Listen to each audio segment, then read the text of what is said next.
Olá, meus irmãos, que Jesus nos abençoe a todos nós. Testemunhos de fé é o nosso tema, com uma especial homenagem a São Maurício e a sua legião.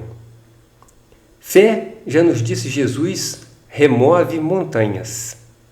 E Kardec tem um capítulo inteiro, o capítulo 19, no Evangelho segundo o Espiritismo, a respeito da fé.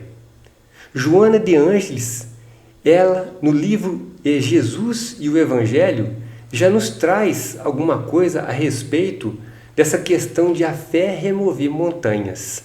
E eu vou fazer a leitura desse pequeno trecho. A fé é força que se irradia como energia operante e, por isso, consegue remover as montanhas das dificuldades, aplainar arestas dos conflitos e minar as resistências que se opõem à marcha do progresso. Vamos observar que Joana de Ângeles, na conceituação dela, fala que a fé é uma força que se irradia como uma energia operante e, por isso, ela consegue fazer todas as outras coisas. Quem puder assistir a um filme novo chamado Entrevista com Deus, onde um repórter ele faz 3 entrevistas com um homem que se diz ser Deus. E o interessante é que quando eles falam de fé, o entrevistado fala que a fé é um processo. Chico, Divaldo, são exemplos mais atuais de testemunhos de fé em épocas que ninguém acreditava no que eles testemunhavam.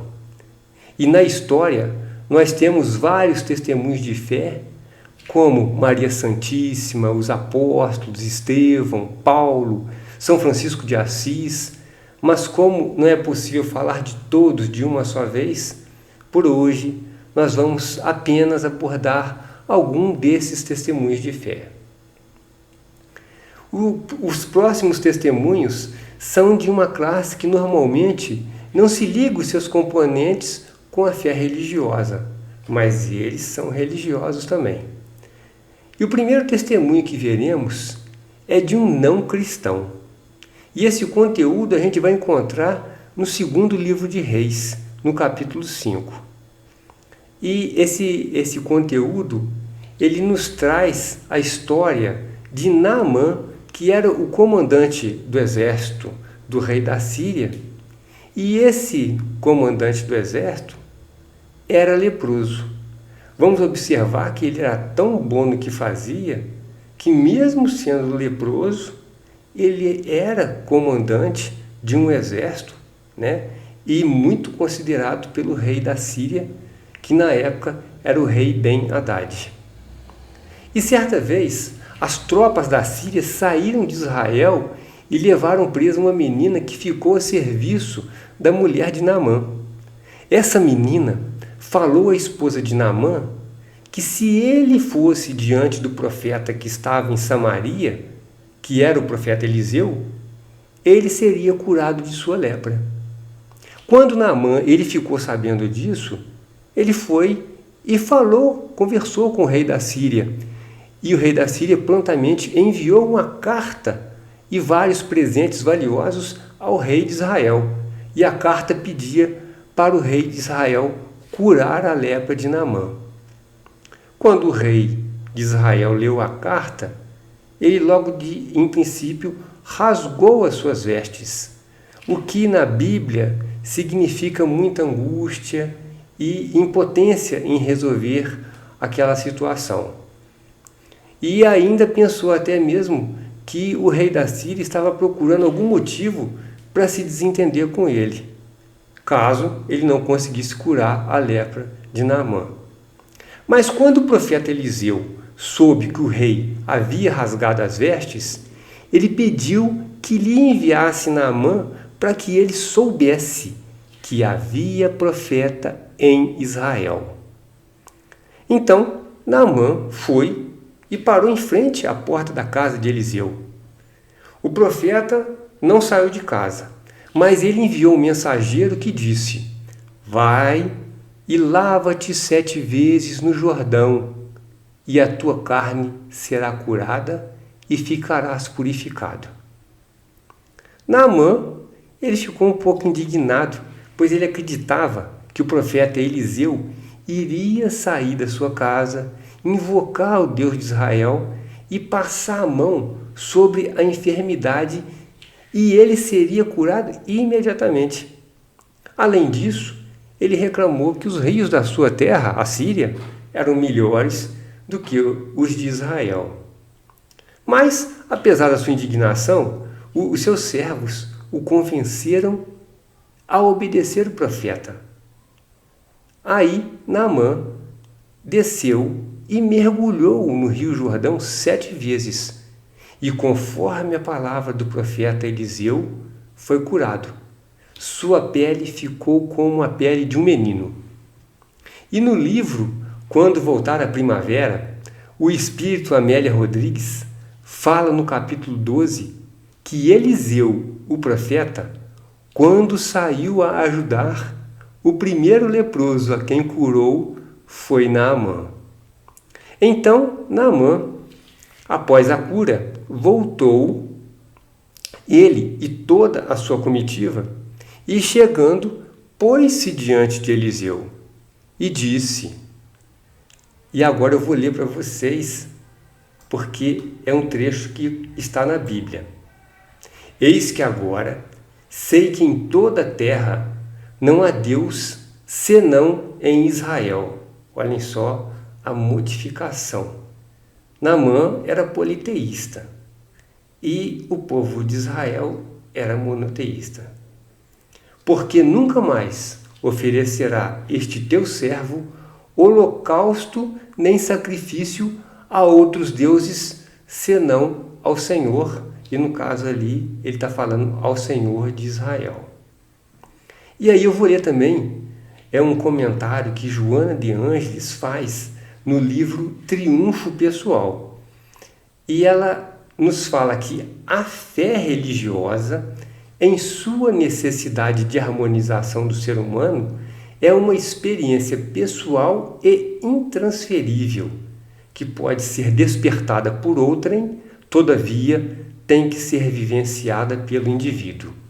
E vamos observar que nessa definição de Joana de Ângeles, ela fala que a fé religiosa é uma experiência pessoal e que não pode ser transferida.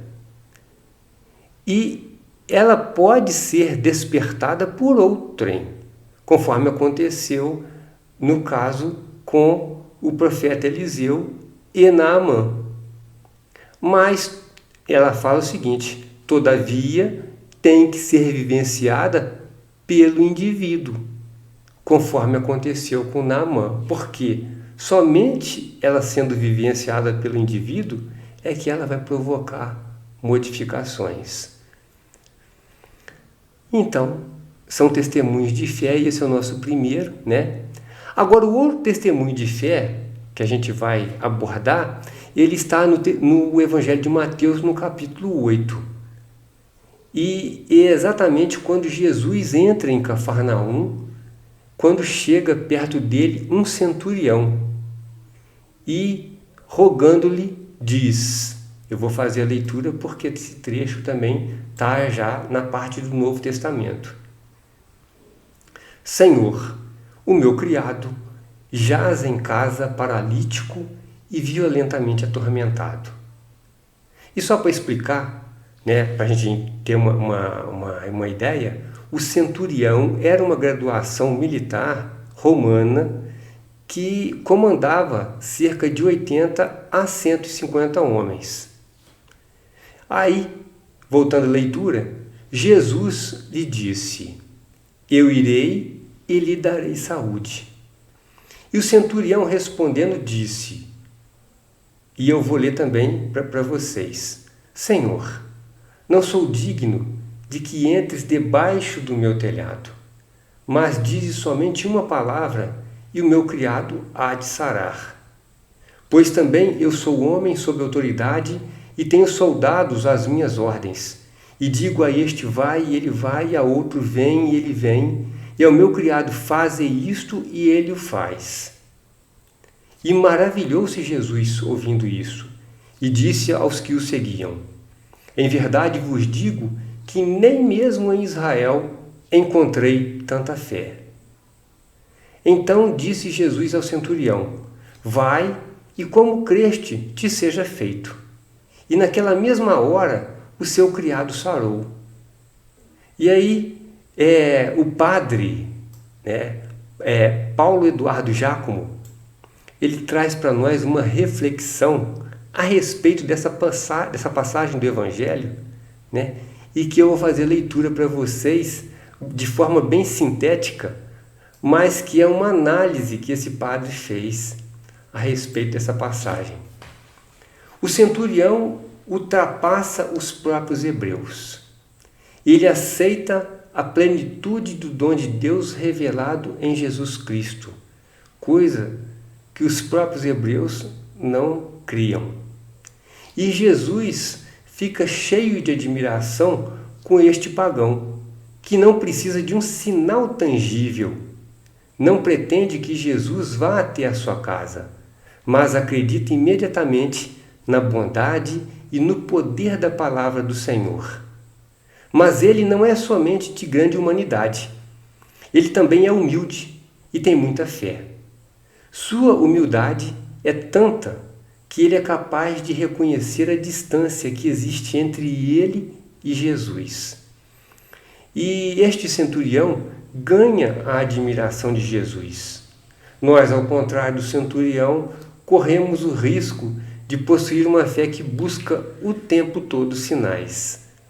Mas, a exemplo do centurião, nós temos que entender que a fé não é a soma de sinais extraordinários, mas uma confiança em alguém que nos pede somente de confiarmos nele.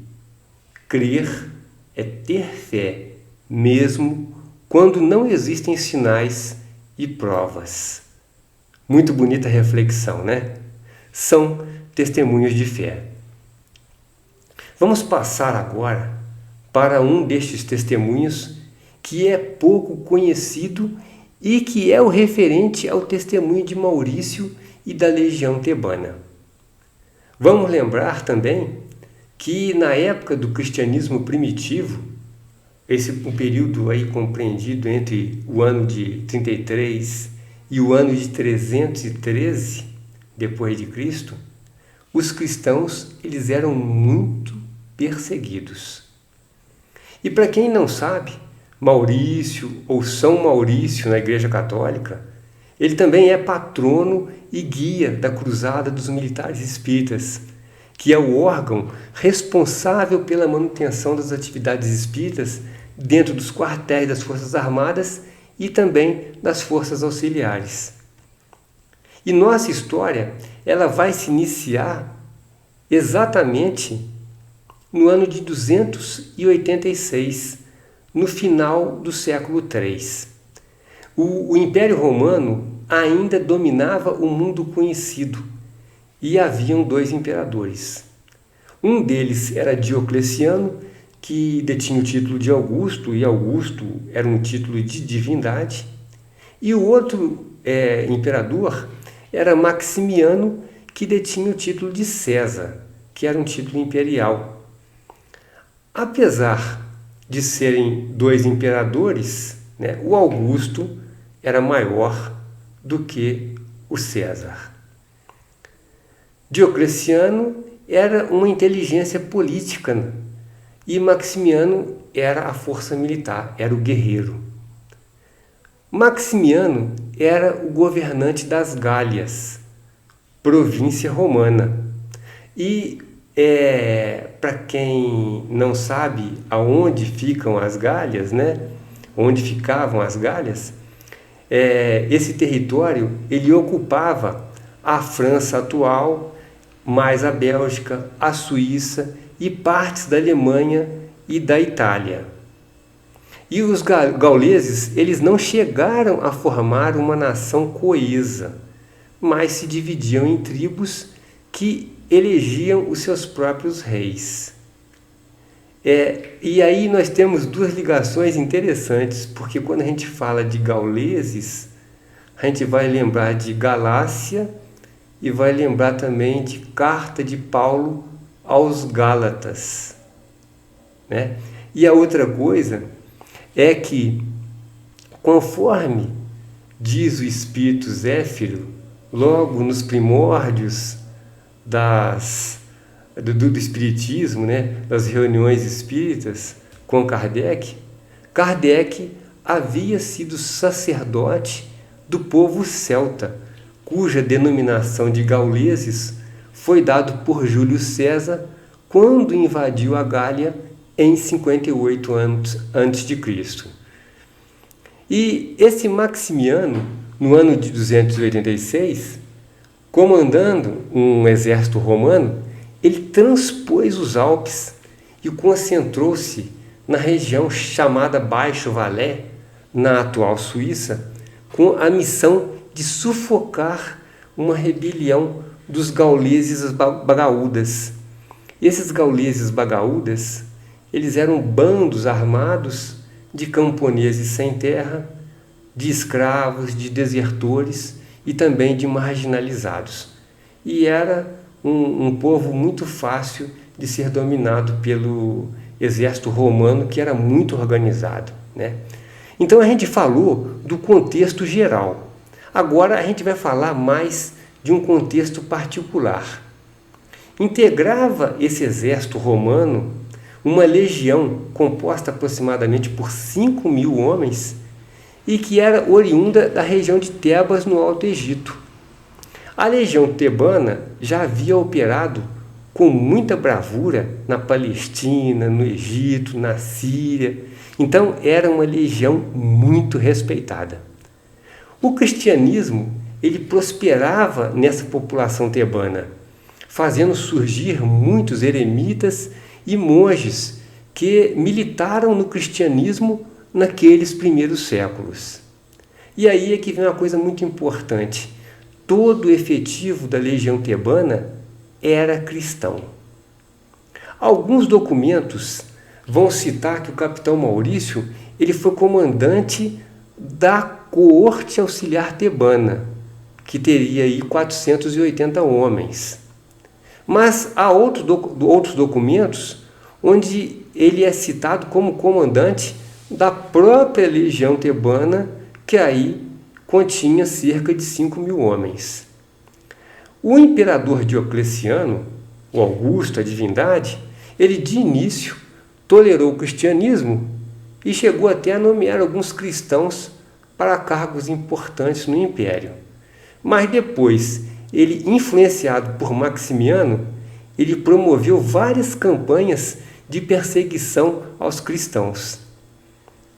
Maximiano, por azar, né, era governante das Gálias. O exército romano, então, estacionou em Octodorum, um centro de grande importância, e é a atual cidade de Martigny, no Alto Ródano, nas proximidades do Lago de Genebra. Agora é que vai começar o problema, né? Cumprindo o ritual que antecedia o início das campanhas, Maximiano determinou que fossem celebrados os sacrifícios intercessórios destinados a invocar a proteção dos deuses pagãos. Segundo alguns, como parte da celebração, o imperador também ordenou a execução de vários prisioneiros cristãos. E Maurício, tentando evitar que a sua legião participasse do ritual pagão, o que ele fez? Levantou o acampamento e marchou para Agaúno, a cerca de 11 quilômetros de distância. Ao tomar conhecimento, Maximiano ordenou que os legionários retornassem e se integrassem ao grosso do exército para a cerimônia. Aí Maurício foi levado à presença de Maximiano e aí falou com ele os seus motivos, e eu vou fazer a leitura porque é uma leitura inclusive emocionante. ele falou assim: somos teus soldados, ó imperador, mas acima de tudo, servidores de Deus. Nós te devemos obediência militar, mas a ele devemos nossa inocência. Preferimos morrer inocentes a viver culpados. Aí, contrariado, o Maximiano ordenou a primeira dizimação, isto é, o sacrifício de um soldado em cada grupo de 10. Em seguida, Maurício ele foi intimado pela segunda vez e aí apresentou as suas razões novamente, falando ao imperador.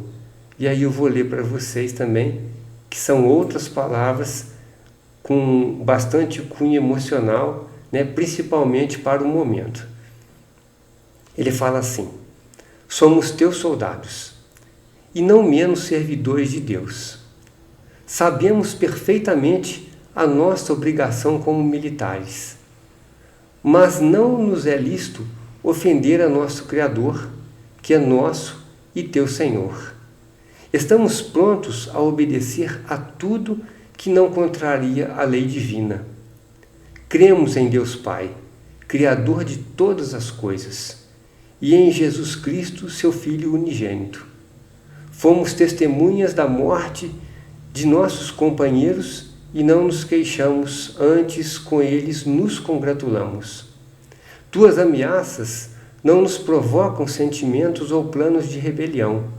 Estamos com as armas nas mãos, mas delas não faremos uso para nos defender. Antes, queremos morrer inocentes do que viver culpados. E aí, Maurício foi executado na segunda dizimação. Todos os legionários, mesmo diante disso, mantiveram-se fiéis ao comandante e recusaram-se a cumprir a ordem imperial. Surpreendido com a resistência, Maximiano ordenou o sacrifício de toda a legião, e todos foram sacrificados em 22 de setembro do ano de 286.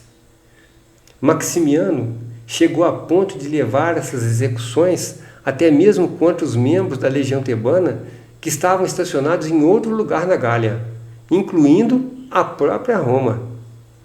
Tal o medo que ele tinha de um grupo, né, que pela fé chegava a morrer.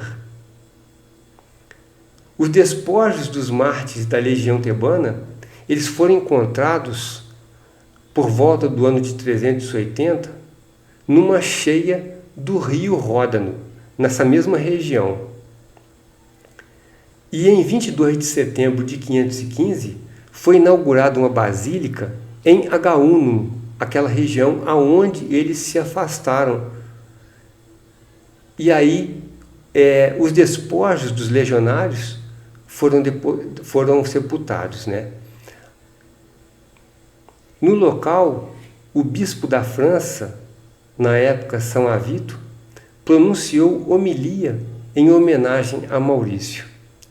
Vamos lembrar que nós estamos no 3º século com a igreja primitiva em funcionamento, mas ainda havia a perseguição de quem se dissesse cristão. E o que nos deixa Maurício? Qual que foi o seu legado? E o primeiro deles é a coragem que a fé concede. Quem tem fé tem coragem.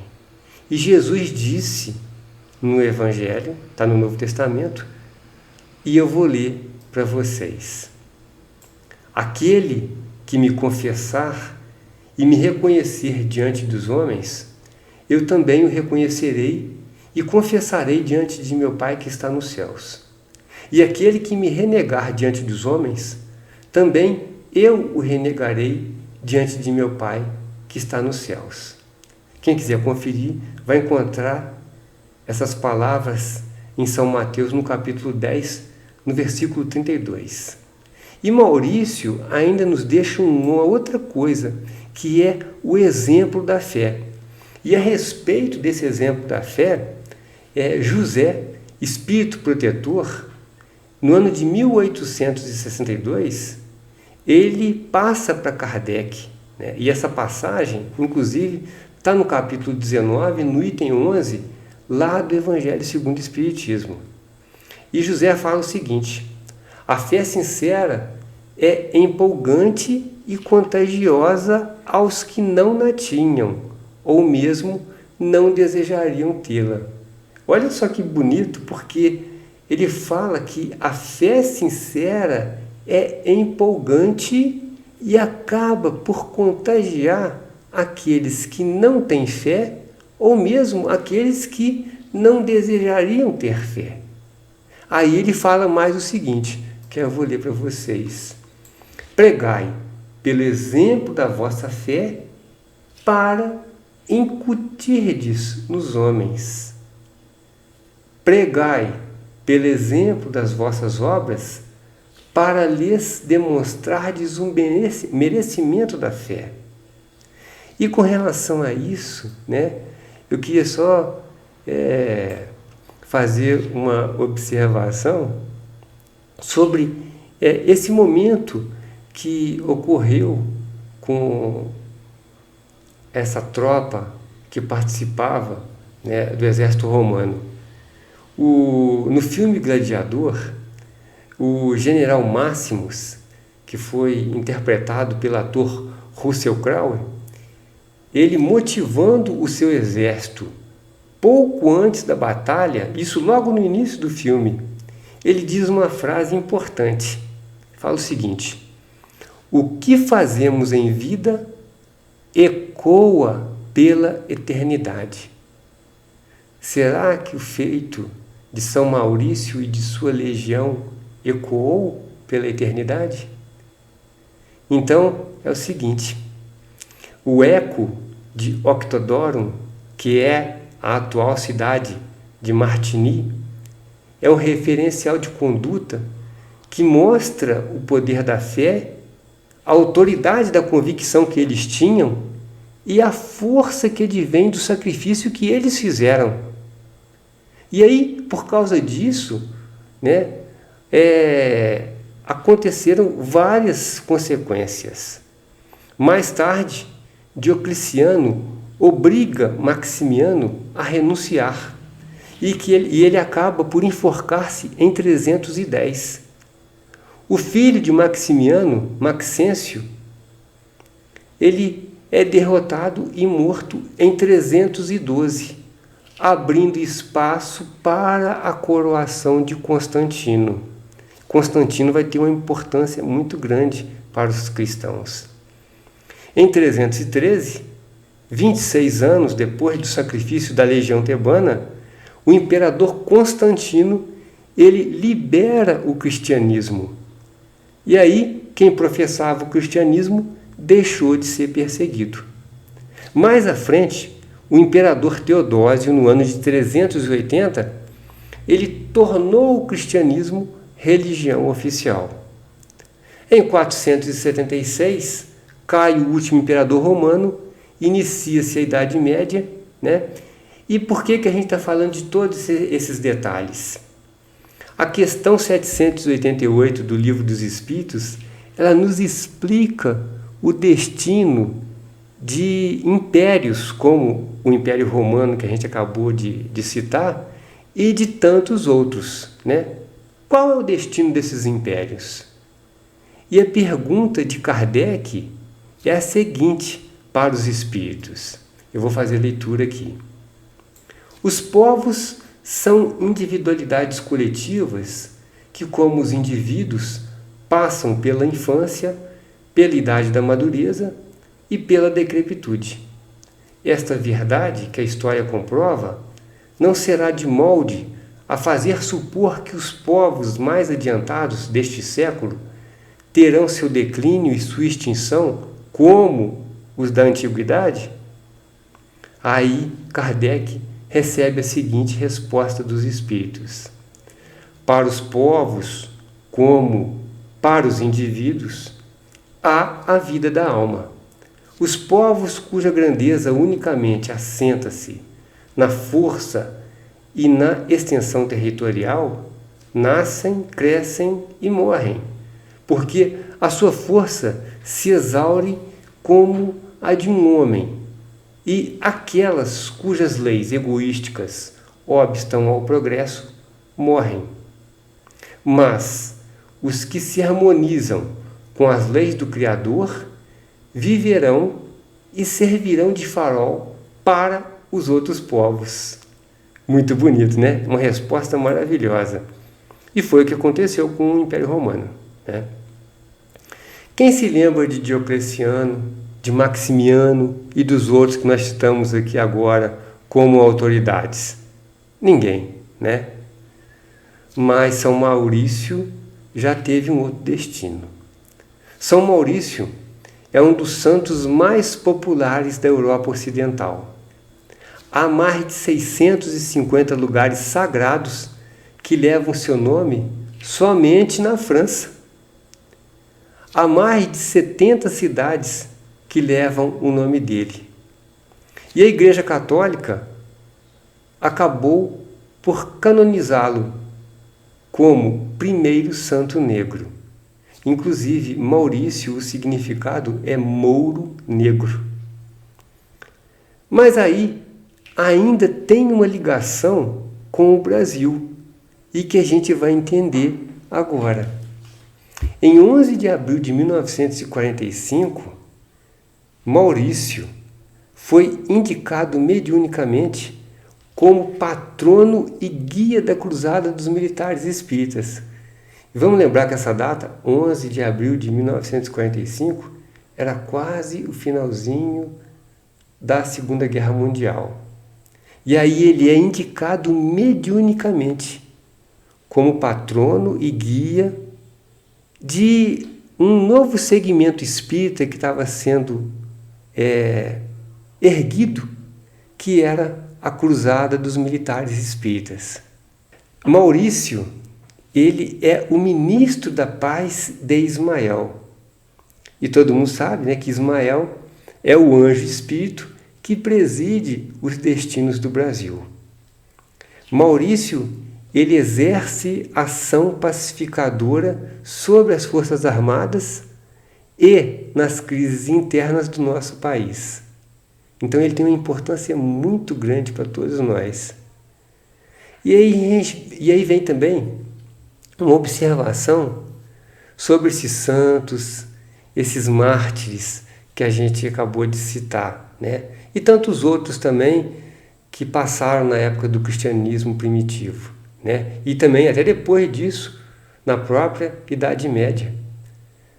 Então esses santos e esses mártires, eles possuem essa característica de defender os seus princípios até o sacrifício da própria vida.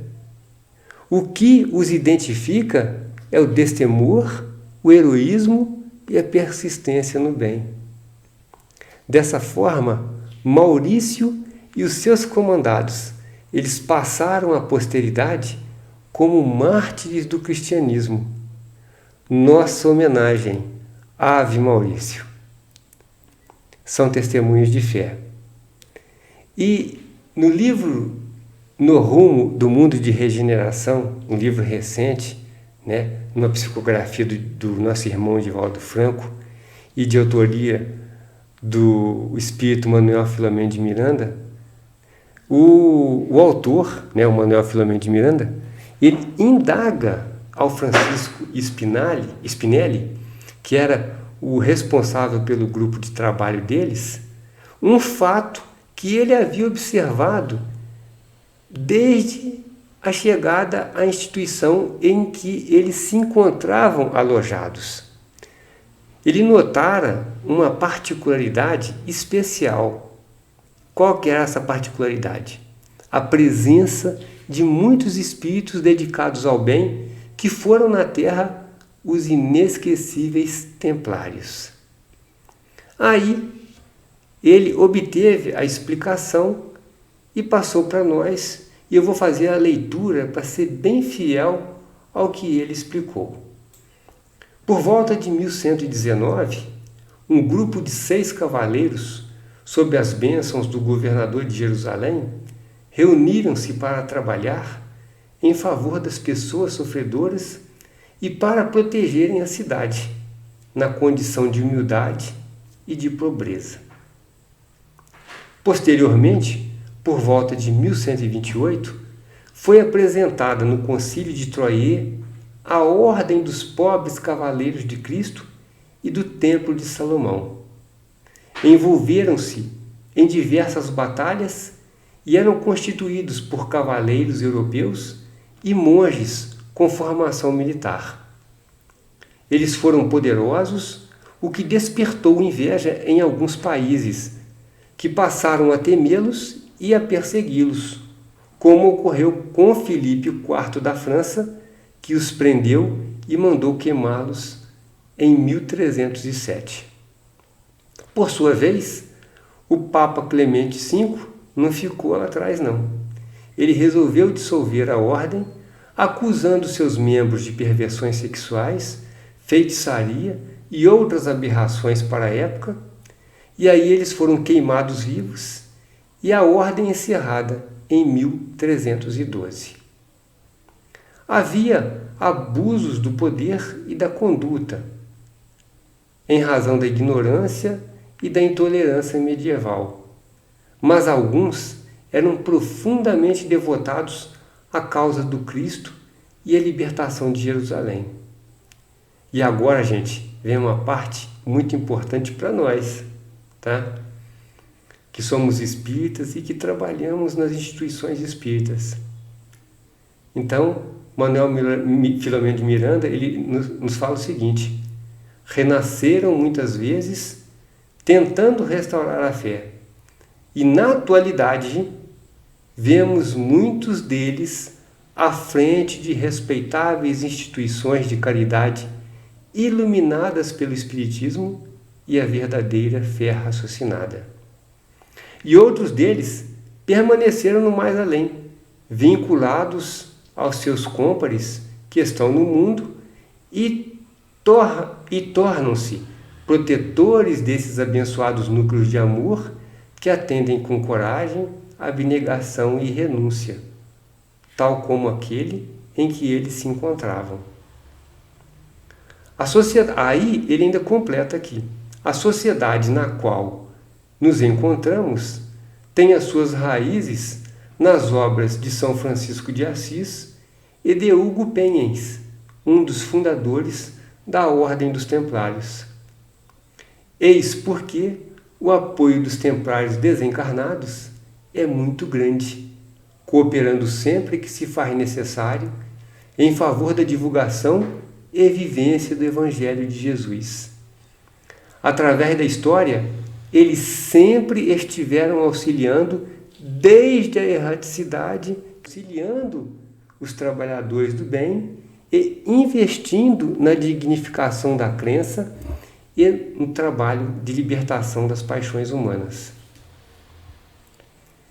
São testemunhos de fé. Mas se esses testemunhos de fé ainda não mexeram com o nosso coração, nós temos um aqui que com certeza é maravilhoso e que aconteceu com o nosso próprio Chico. E é um relato contado pela preletora Maíse Braga, em que ela conta que o espírito mais iluminado que o Chico Xavier havia visto foi um soldado romano que foi acusado pelas autoridades romanas de esconder Jesus quando Jesus desapareceu por alguns dias. Emmanuel contou para o Chico estes fatos e então ele teve a visão da história. O soldado ele foi levado e acusado pelos próprios companheiros. Ele, que era cristão, né, e com certeza todos sabiam disso, foi levado à frente da autoridade para julgamento.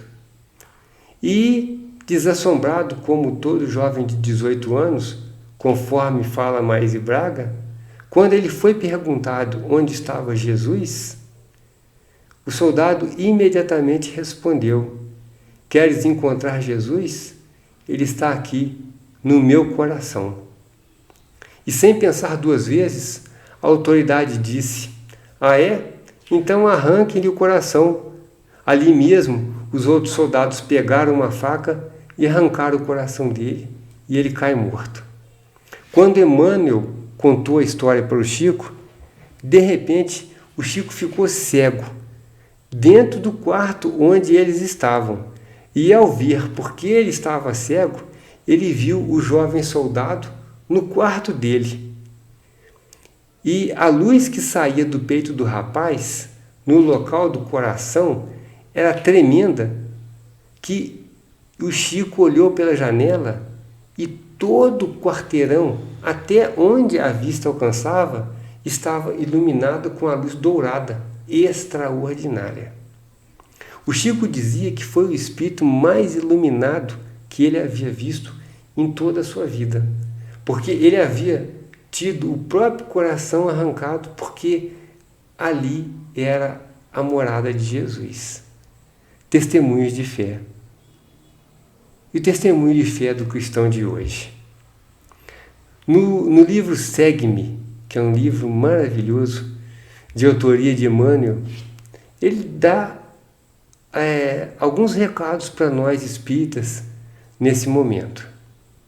E eu vou ler essas pequenas partes que eu pincelei do livro. Os aprendizes do Evangelho igualmente sofrem perseguições e calúnias, e em quase toda parte são conduzidos a testemunhos ásperos. Muitos envolveram-se nas nuvens pesadas, outros esconderam-se fugindo à hora de sofrimentos. Mas os discípulos fiéis, esses suportam ainda açoites e pedradas. E não obstante as trevas insondáveis da meia-noite da civilização, oram nos santuários do Espírito Eterno e cantam cânticos de esperança, alentando os companheiros. Se o mundo experimenta a tempestade, procuremos a oração e o trabalho, a fé e o otimismo, porque outro dia glorioso está a nascer, e em Jesus Cristo repousa nossa resistência espiritual. Ele continua em outro trechinho. Numerosos discípulos do Evangelho, nos tempos apostólicos, acordaram de sua noite de ilusão terrestres. Então, eles acordaram de uma noite de ilusão, conforme essa que nós vivemos nos dias de hoje. E aí ergueram-se para o serviço de redenção e demandaram os testemunhos santificados no trabalho e no sacrifício. Isso constitui um acervo de lições muito claras ao espírita religioso dos últimos tempos. Aí Emmanuel, num outro trecho, diz o seguinte: pergunta-te a ti mesmo se estás seguindo a Jesus ou apenas as normas do culto externo do teu modo de filiação ao Evangelho, seja ele espírita, católico ou evangélico. Isso é muito importante. Aí Emmanuel fala, porque levantar e renovar-se ainda é nosso lema. Vou repetir, porque levantar e renovar-se ainda é nosso lema. Ele comenta em outro trechinho, o coração do discípulo fiel ao Evangelho, nos dias que passam, deve revestir-se com a vigorosa couraça da fé viva, porquanto é chamado a trabalhar numa floresta escura. Não é o que está acontecendo hoje? Onde a maldade se tornou mais requintada e a sombra mais densa. E que guarde, sobretudo, a serenidade confiante do trabalhador, compreendendo a necessidade dos testemunhos e sacrifícios para todos, porque, para o aprendiz sincero, deve resplandecer o ensinamento daquele que, tendo vindo ao mundo através de anúncios divinos, assinalados por uma estrela brilhante, temido pelas autoridades de seu tempo, que transformou pescadores em apóstolos, que curou leprosos e cegos e levantou paralíticos de nascença, não quis usurpar o direito divino e marchou um dia para o monte, a fim de testemunhar a obediência justa ao Senhor Supremo da vida no alto de uma cruz, ante o desprezo e ironia de todos. Procuremos com o Senhor o serviço que a sua infinita bondade reserva e caminharemos vitoriosos para a sublime renovação. Maíse Braga, em uma de suas palestras, ela diz que os apóstolos passaram muitos apertos depois da crucificação de Jesus, pois o mal se manifestava em grande quantidade na casa do caminho, exatamente porque o povo judeu ele havia dado um recado para as trevas, quando escolheram o mal ao invés de escolher o bem, representado por Jesus. E aí todo mundo entendeu, né? Quando aquele povo escolheu Barrabás, que era o mal, ao invés de escolher o bem, que era Jesus, eles deram um recado para as trevas, né? E, por causa disso, tiveram consequências. E segundo as informações de Bezerra de Menezes, numa mensagem psicografada na FEB, nós já estamos trabalhando desde 2010 nas primícias do mundo de regeneração. Ou seja, nós já estamos há 12 anos nesse início do mundo de regeneração. E qual é o recado que nós espíritas estamos dando nos tempos atuais com o nosso trabalho? Fica a pergunta, né? E o nosso testemunho, né? Como é que fica? Como é que fica o nosso trabalho nos dias de hoje? Isso é uma coisa que a gente deixa a pergunta para que a gente possa fazer uma reflexão. Em Hebreus capítulo 11, no versículo 1, diz para a nossa meditação, tá? Exatamente em Hebreus, no capítulo 11 e no versículo 1. Ele dá uma definição sobre fé. Ora, a fé é o firme fundamento das coisas que se esperam e a prova das coisas que se não veem. E aí, minha gente, a gente tem que colocar essas coisas em nosso pensamento, em nossas orações diárias, em nossas reflexões. Se o mundo experimenta a tempestade, conforme as palavras de Emmanuel, procuremos a oração e o trabalho, a fé e o otimismo, porque outro dia glorioso está a nascer e em Jesus Cristo repousa a nossa resistência espiritual. Que Jesus nos abençoe e que possamos contribuir com o nosso trabalho para esse momento de regeneração da humanidade. Muita paz, fiquem com Deus.